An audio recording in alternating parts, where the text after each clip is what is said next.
The movie opens with a girl named Jodie and her boyfriend Kevin arriving at a convenience store, but then they abruptly point a gun at the cashier and scream at him to hand over all the money from the register.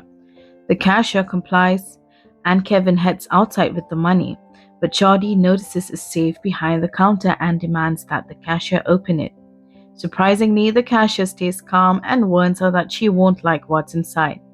He then taunts her, saying that out of all the things she could have done in life, she chose this. Furious, Jodie starts counting down when suddenly a loud gunshot rings out through the air. The scene then shifts to a forest where a terrified woman named Samantha is seen walking in panic. She notices a small cabin in the distance and rushes there, hoping to find help. Inside, the place looks abandoned with only a dusty radio, a creaky chair, a bed, and a bag containing some food. But then she spots a man carrying an axe approaching the cabin. Terrified, she hides under the bed. The man enters, grabs his food bag, and leaves, causing Samantha to sigh in relief.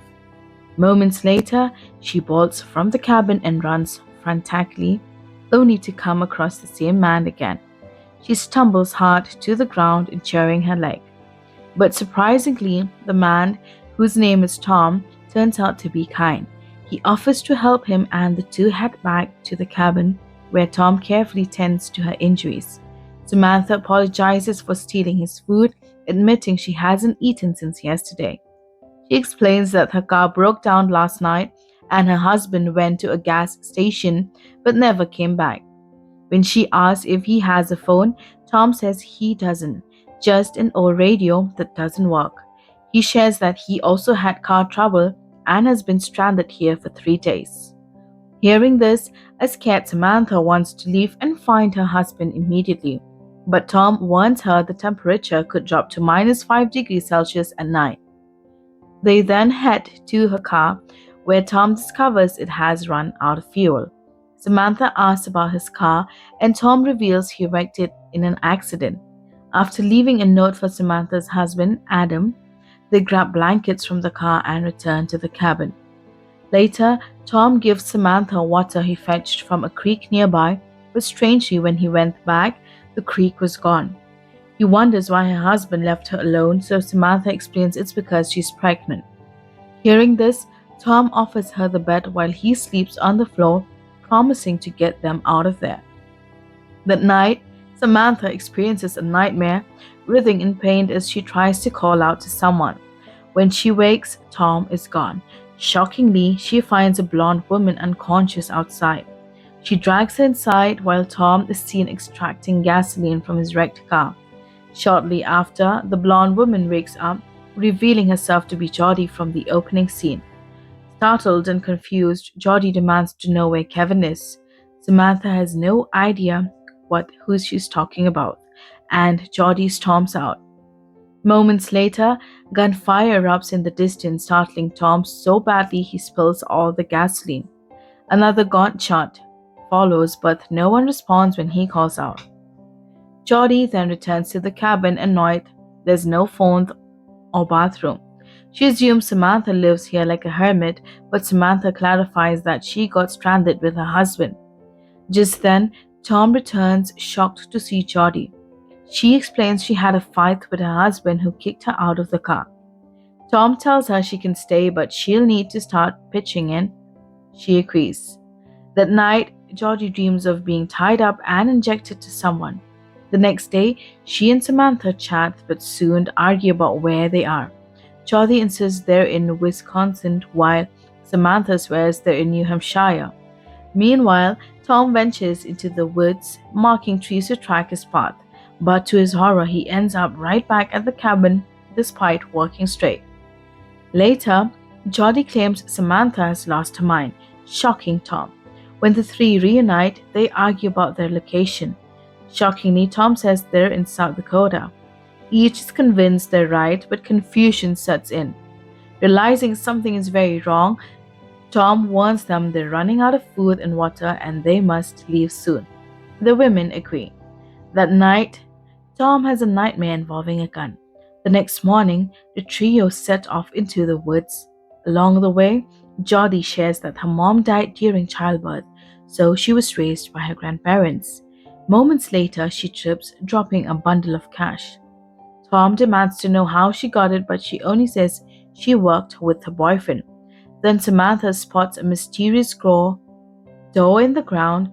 Tom breaks it open with his axe, revealing a hidden military bomb shelter filled with food, wine, and maps. Samantha notices everything is in German and deduces they must be in Poland.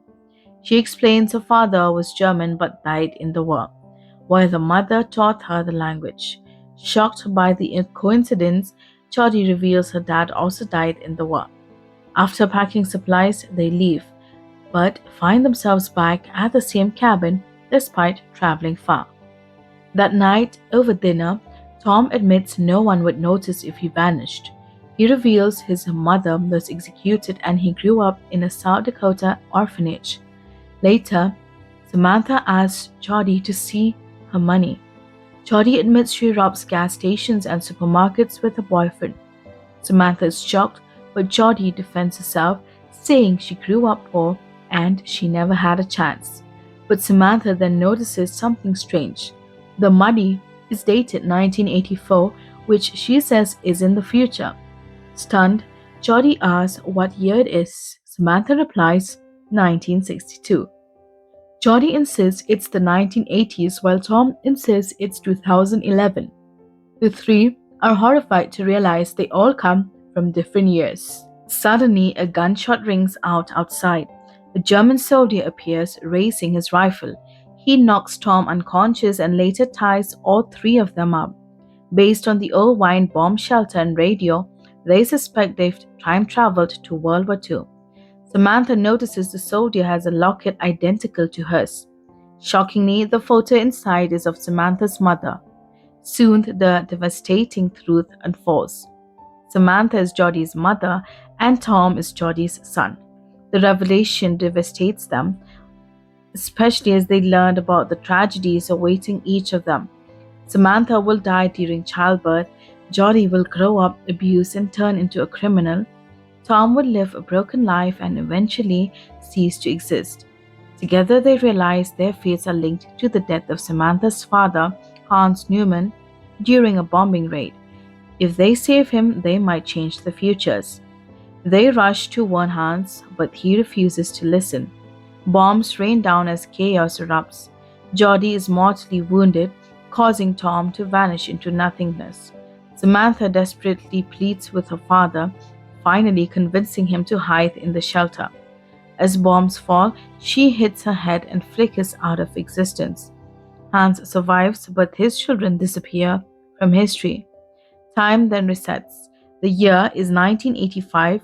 Jodie is seen again at a store, but this time she looks refined and lives a better life. Kevin now has a different girlfriend. Meanwhile, Samantha is alive and older, scattering Hans' ashes with her daughter Jodie. But in this new reality, Tom never exists since Jodie's dark past was erased. And that's the recap of this mind bending thriller where time, fate, and family collide in the most unexpected way. What would you have done if you were right trapped in a loop like this? Fight to change destiny or accept fate? Let me know in the comments below, and if you enjoyed this recap, don't forget to like the video, subscribe to CineSnap, and hit the bell icon so you never miss another story breakdown. Thanks for watching, and I'll see you in the next one.